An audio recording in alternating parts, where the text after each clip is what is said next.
waxaan dib u xusuusisay maalintii anigu arday secondary school ah Sandra Fontu baan ahaa oo Maxamed Siyaad Barre 19 oo nala ku soo gaarsiy halka aan maanta ka joogno garoonka diyaaradda Laascaanood maanta waxay u ahayd maalin ka duwan maalmihii hore maanta waxay ka dhigan tahay wallahi waxaan ku matalo ma garanayo ma sha Allah tabarakallah dawladda waqooyi bari state Soomaaliya oo maanta uu ka soo degay madaxweynihii jamhuuriyadda federaalka Soomaaliya iyo ra'iisul wasaarihii ma sha Allah waxaan soo istaagnay 6 saak iminkadaasna waa soconaynaa waa annagaas sidii aanu doonanay bayna noogu dhacday ma sha Allah ku faraxsanaa waxaan soo istaagnay 6 subaxnimo aan guryahay ka kacnay arooriye reeri baan u soo adeegnay diyaar garow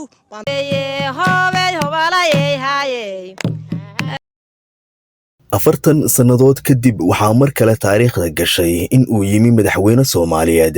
magaalo laga jecel yahay Soomaalinimada magaaladan Arionsani waxa ay qaabilaysaa wufuud ka kala yimi gudaha dalka dalalka gobolka iyo goob kasta oo laga taageersan yahay midnimada Soomaaliya madax meel ka sareysa oo la taabtaa ma jirtee waxaa ku wada sugan magaalada Laascaanood madaxweynaha Soomaaliya Mudane Xasan Sheekh Maxamuud ra'iisul wasaaraha dalka Xamse Cabdi Barre wasiirka wasaaradda arrimaha dibadda ee dalka Djibouti imaanshiyaha madaxweynaha jamhuuriyadda Xasan Sheekh Maxamuud ee magaalada Laascaanood waa dhacdo leh miisaan culus iyo macno taariikheed istiraatiijiyadeed iyo siyaasadeed waana midda qof kasta oo reer Laascaanood ah oo saaka halkan yimi ay uga dhigan tahay taariikh gooni ah oo isagu leeyahay marka hore waa in la xuso in tan iyo sanadkii 1986 ay tahay tani markii ugu horeysay ee madaxweyne Soomaaliyeed oo xil haya uu si rasmi ah u imanayo magaalada Laascaanood taariikh ahaanna booqashadani waa tii saddexaad ee madaxweyne Soomaaliyeed uu ku yimaado magaalada Laascaanood iyadoo oo weli la wada xasuusto sanadkii 1979 markaasi uu yimi magaalada Laascaanood madaxweynihii Soomaaliya Mudane Cabdirashiid Cali Sharmaake oo ujeedkiisu ahaa u kuurgelidda xaaladii abaaraha ee saameysay guud ahaan dhulka Soomaalida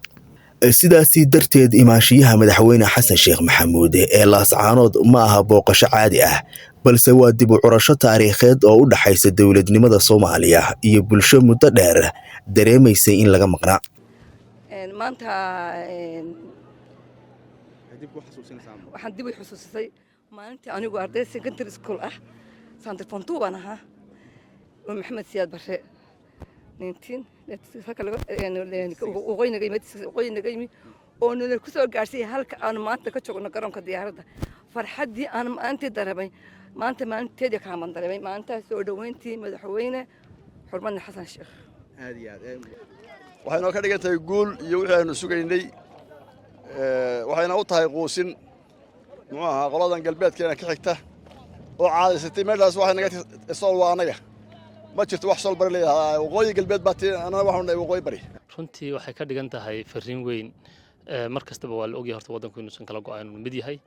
cid gaarana aysan ku naalan karin waxa la yiraahdo inay ka hadasho kun goosad iyo waxyaabahaas laakiin fariintan maanta u diray madaxweynuhu runtii waa fariin qaran waa midnimadii dalka waa calankii buluuga ahaa safarkani wuxuu xambaarsan yahay rajooyin badan fariimo iyo yididiilooyin ay bulshadani ka qabto horumar dawladnimo mar haddii madaxweynihii inoo yimi Xasan Sheekh Maxamuud ilaahay idankii mashaariicdana waa haynaa dalka horumar buu gelayaa dhammaan baahiyaha dalka ka jira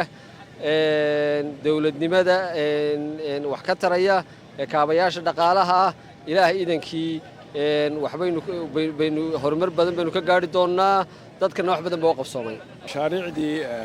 ra'iisul wasaare waqtigiisa la dhagaxay qaybina waa fushay